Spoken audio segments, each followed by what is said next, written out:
دونوں باتیں ہو سکتی ہیں، اور دوسری مثال یہ ہے کہ وحید بھائی کے جو برادر خرد ہیں حفیظ صاحب، میرا خیال ہے ان کا بچہ جہاں گیا ہوگا وہاں سے اس نے حفظ کر لیا ہوگا یہ بھی خبر ہے، بلکہ میرا خیال تو یہ ہے کہ اس کے بعد ان مدرسے والوں نے ایک تختی آویزاں کروا دی ہوگی کہ یہاں حفظ کروانے کی سہولت موجود نہیں ہے۔ سوری، اچھا ایک چیز یہ ہے کہ کیونکہ اچھا ایک اور وضاحت ضروری ہے، کیونکہ اس کتاب پہ ایک ہری پور میں بہت ہی شاندار تقریب ہوئی آج سے تقریباً 2-2.5 ماہ قبل، اور مجھے خاص طور پہ جو مقررین تھے ان کی گفتگو میں بہت اصرار کے ساتھ کہا گیا کہ یہ کتاب یعنی سب ورق تیری یاد کے ایک سفر نامہ بھائی صاحب نے لکھا اور بڑا عمدہ سفر نامہ ہے اور وغیرہ وغیرہ۔ قصہ یہ ہے کہ یہ سفر نامہ بالکل نہیں ہے۔ ہم یہ سمجھتے ہیں کہ جب کوئی بھی شخص کسی دوسرے ملک میں جاتا ہے اور وہ کچھ احوال لکھتا ہے تو وہ سفر نامہ ہی ہوگا، اور یہ سفر نامہ نہیں ہے، یہ باقاعدہ یادداشتیں ہیں، یہ ان کے مشاہدات ہے اور یہ تجربات ہے۔ تو یہ ضروری نہیں کہ باہر آدمی جائے اور واپس آ کے جو کتاب لکھے وہ سفر نامہ ہی ہو، وہ سفر نامہ نہیں، وہ کوئی معقول کتاب بھی ہو سکتی ہے جیسا کہ یہ کتاب ہے۔ تو یہ ضروری تھا، یہاں بھی شاید ایک دفعہ ذکر ہوا کہ یہ ایک سفر نامہ ہے، تو یہ باقاعدہ یادداشتیں جو ان کی آپ بیتی ہے اس کا ایک عہد کی یادداشتیں ہیں۔ وحید صاحب نے جس زمانے میں وہاں وقت کاٹا وہ ظاہر ہے اول توسیات کے لیے نہیں گئے، وہ بہت ہی اہم ذمہ داریاں تھیں ان کے ساتھ وہ گئے، اور انہوں نے ایک جنگ زدہ ملک دیکھا۔ دنیا میں بہت ساری چیزیں، میں معافی چاہتا ہوں ذرا طویل ہو رہا ہے، بہت ساری چیزیں بری ہوتی ہیں لیکن دنیا میں جنگ سے بری کوئی چیز نہیں ہوتی، اور جنگ کرنے کے لیے جو 50 قسم کی چیزیں درکار ہوتی ہیں اس میں سب سے پہلے پاگل پن کا وافر ہونا ضروری ہے، کیونکہ پاگل پن کے بغیر نہ تو کوئی آدمی اور نہ ہی کوئی ملک جنگ کر سکتا ہے۔ تو وحید صاحب نے ان سارے المیوں کو بھی بیان کیا ہے۔ وحید صاحب کا تفصیلی تعارف تو طالب صاحب کروا چکے ہیں، لیکن ایک دو چیزوں کی طرف میں اشارہ اس لیے کروں گا کہ یہ وحید صاحب کی اولین کتاب ہے جو انہوں نے چند برس پہلے لکھی، اور جب میں نے ذرا بہت پہلے کتاب پڑھی 2007-8 میں، اور اس کے بعد ابھی کچھ دیر پہلے اشاعت سے پہلے، تو وحید صاحب کی نثر میں جو چیز آپ کو حیران کرتی ہے، اگر آپ کو یہ خبر ملے کہ یہ وحید خان صاحب کی پہلی کتاب ہے تو آپ اس پہ حیرت کا اظہار ضرور کریں گے، کیونکہ ان کی نثر بہت پختہ ہے اور زبان پہ بیان پہ انہیں بہت عبور حاصل ہے، جس کا ایک مطلب واضح ہے کہ ان کا مطالعہ غیر معمولی ہے، اور چیزوں کو دیکھنا، ان کا مشاہدہ بھی جو ہے وہ بہت بھرپور ہے۔ اتنی عمدہ نثر لکھنے کے لیے بے پناہ مطالعہ اول، اور پھر بھرپور مشاہدہ یہ ضروری ہے۔ تو آپ اس کتاب کو پڑھ کے یہ ساری چیزیں آپ کو نظر آئیں گی، اور اس کتاب میں آپ کو بہت سنجیدہ باتیں، المیے، موت، افراتفری، مزاحمت اور پسپائی، آبرو ریزی، جبر، ہر چیز ملے گی۔ ظاہر جنگ کی حالت میں تھے اور خوفناک جنگ تھی، مگر اس مشکل حالت میں جب آپ کی زندگی بھی ایک حد تک خطرے میں ہوتی ہے، وہاں آپ کو نظر آئے گا تحریر میں کہ مزاح بھی وحید صاحب کا بہت گہرا ہے، جملے میں بڑی کاٹ ہوتی ہے۔ تو اس کی ایک وجہ یہ ہے کہ کہا جاتا ہے کہ شدید دکھ جب ہوتے ہیں آدمی کو تو پھر مزاح کی تخلیق ہوتی ہے، اور بڑے بڑے ایسے لکھاری تھے جو معاذ جنگ پہ تھے اور انہوں نے اعلیٰ درجے کا مزاح تخلیق کیا۔ پاکستانیوں میں جیسے جنرل شفیق الرحمان ہیں، کرنل محمد خان ہیں، اور ضمیر جعفری سب سے بڑی مثال ہے، اور کئی دیگر جنہوں نے محاذ پہ ایسے مضامین لکھے جن میں بہت مزاح ہے۔ تو وہ کہتے ہیں کہ ہم جب خوفناک اور مشکل ترین اور دکھ کی کیفیت میں ہوتے تھے تو مزاح کی تخلیق ہوتی تھی، یعنی مزاح کسی آرام دہ جگہ بیٹھ کے تخلیق نہیں کیا جا سکتا۔ تو اس میں آپ کو یہ ذائقہ بھی ملے گا ان المیوں کے ساتھ ساتھ۔ میں ایک جیسا کہ انصاری صاحب نے مجھے حکم دیا کہ 2-3 مختصر چیزیں پیش کر دوں، اور باقی تو آپ اس وقت لطف اندوز ہوں گے جب کتاب آپ پڑھیں گے۔ اول میں ایک وحید صاحب نے جو اس اشاعت پہ تمہید نو کے طور پہ ایک آدھ صفحہ لکھا وہ میں پیش کرتا ہوں، جس سے ان کی جو لکھنے کا سٹائل ہے، اسلوب ہے، تھوڑا سا وہ بھی آپ تک پہنچے گا۔ تمہید نو میں لکھتے ہیں کہ لگ بھگ 9 سال کی شبانہ روز کاوش کے بعد جب یہ تحریر کتاب ہونے کے مرحلے میں آ پہنچی تو کچھ ایسے تجربے سے دوچار ہوئے کہ میر کے ہم خیال ٹھہرے، کسب اور کیا ہوتا عوض ریختہ کے کاش، پچھتائے میر ہم بہت اس کام کو کر کے۔ ناشران سے مایوس ہو کر کتاب کی اشاعت کا خود ہی کچھ انتظام کیا، اور یوں اپنی یہ کوشش زیادہ تو نہیں محدود حد تک ادب نواز خواتین و حضرات کی وجہ سے شرمندہ تعبیر ہو گئی۔ یہ 2005 کا ذکر ہے۔ اس کے بعد لمبی خاموشی رہی، اور 2011 میں کچھ ایسا ماحول بنا کہ اس کتاب کے دوسرے ایڈیشن کی رونمائی عمل میں آئی۔ تب سے لے کے تا دم حال اس شوق کی تکمیل سہ بارہ کی ہمت نہ ہوئی۔ پھر ہمارے دوست زاہد کاظمی نے اس کی موجودہ اشاعت کی ذمہ داری اپنے سر لینے کا اعلان کر دیا۔ جناب علی پور کے جانے پہچانے سماجی، ادبی اور علمی کارکن ہیں۔ ہماری ان سے پرانی یاد اللہ نہ ہوتی تو ان کے نام کے حوالے سے اردو کے ذخیرہ شعر میں جو انکشافات پڑھنے کو ملتے ہیں، ان کی روشنی میں ان کو یہ زحمت دینے اور اپنے آپ کو امتحان میں ڈالنے کا حوصلہ جمع ہونا مشکل ہی تھا۔ لیکن دیر سویر ایک طرف زاہد کاظمی نے اپنے ارادے کی تکمیل کے ساتھ یہ ثابت کر دیا کہ وہ وغیرہ وغیرہ۔ اس دوران یوں ہوا کہ اہل احسان کے قبیلے کے ایک اور مربی سے تعارف ہوا۔ آپ طالب انصاری ہیں اور واہ کینٹ سے تعلق کی بنا پر اپنے گرائی بنتے ہیں۔ زاہد کاظمی کے پیش کردہ مسودے کو انہوں نے زبان و بیان کی تکڑی میں تول کر خم نکالے اور ایسا اجلا کیا کہ اسے شائقین تک پہنچانے میں دیر کرنے کا کوئی جواز نہ رہا۔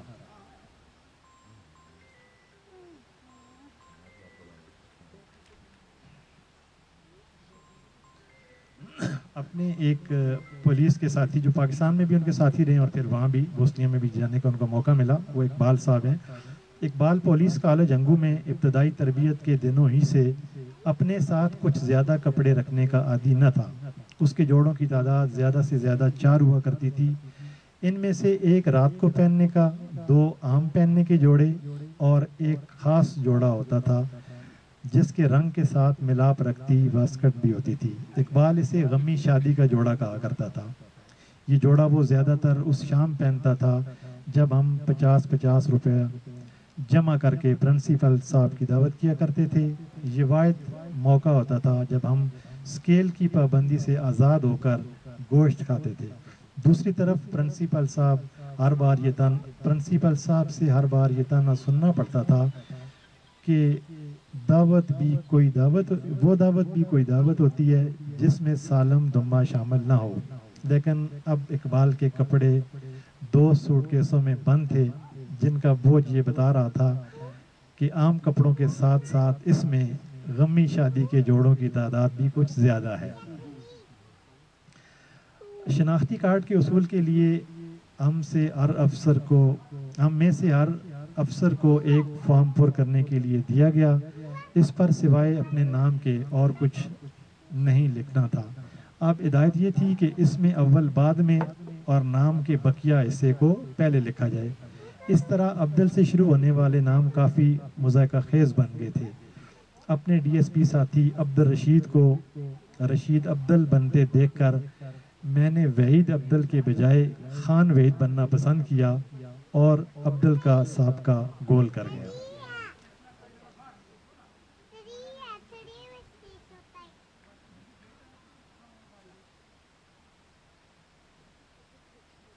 یہ ایک طویل اقتباس ہے تو میں اسے چھوڑتا ہوں تاکہ آپ کا وقت بھی برباد نہ ہو۔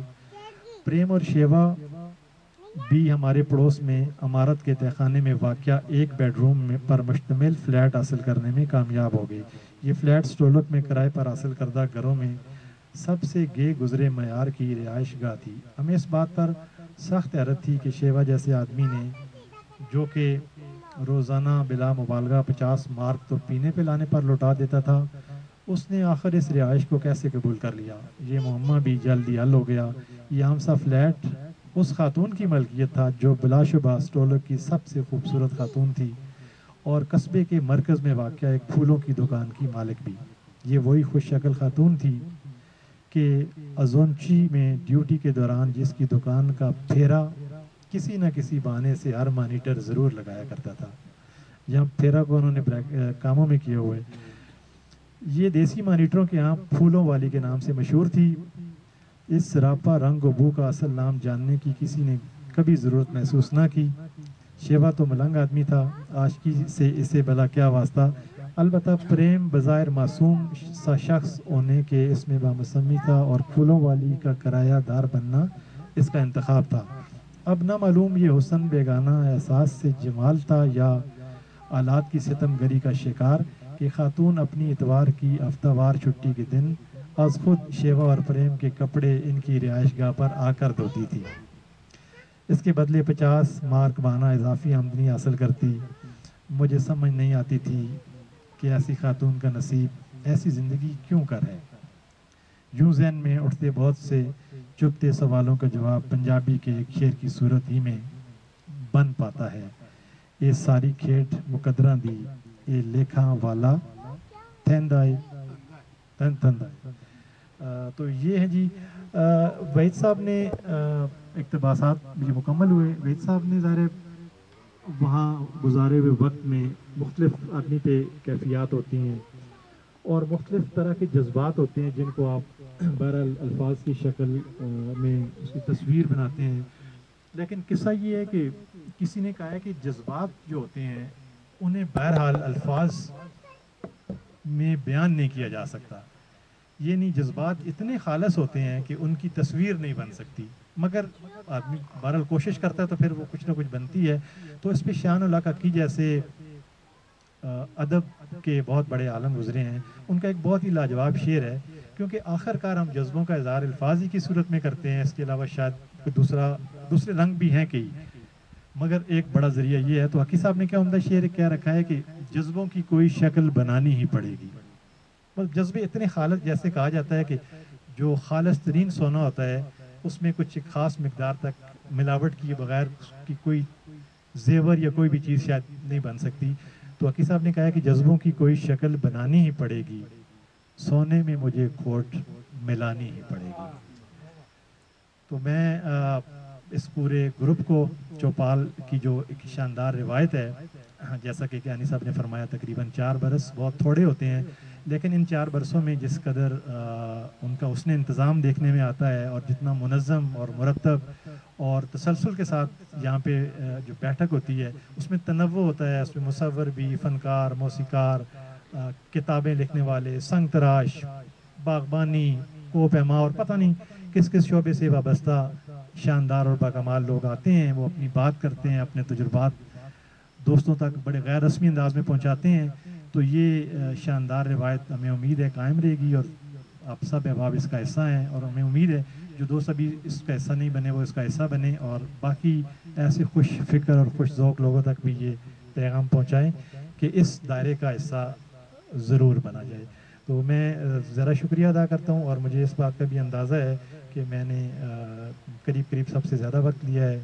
ہمارا اعزاز یہ ہے کہ وحید خان صاحب کی یہ کتاب ہمارے پبلشنگ ہاؤس نے شائع کی۔ آپ سب کا شکریہ۔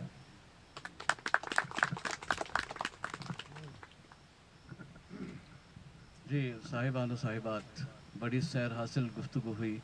وحید خان صاحب نے بھی اپنے تاثرات و مشاہدات بڑی عمدگی سے بیان کیے اور اس پر کیا کہتے ہیں رنگ چڑھایا جناب زاہد کاظمی صاحب نے اپنی بہترین اور خوبصورت گفتگو سے۔ جذبوں کو شکل دینا ہی پڑتی ہے، بہت عمدہ بات کی۔ تو اس کتاب میں وحید خان صاحب نے بھی اپنے جذبوں کو الفاظ کے ذریعے بیان کیا ہے، ایک شکل بنائی ہے۔ امید ہے آپ کو یہ شکل پسند آئے گی اگر آپ کتاب پڑھیں گے تو۔ صاحبان و صاحبات، اس کے بعد ایک آخری تقریب کا ایک آخری حصہ رہ جاتا ہے، وہ یہ ہے کہ کسی بھائی بہن کے ذہن میں ان کے تاثرات کے اور مشاہدات کے حوالے سے کوئی سوال پیدا ہوا ہو تو وہ ضرور پیش کریں۔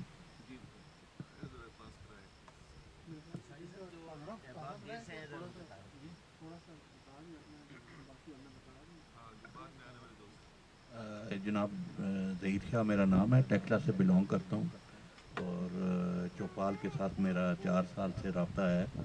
تو بھائی صاحب، آپ کا مشاہد میں جو بات آئی تھی، مجھے یہ سمجھ نہیں آتی کہ 300 بندے کیسے نہیں پورے ہوئے آپ کے، وہ اتنی نالاکی تو مجھے نہیں سمجھ آ رہی۔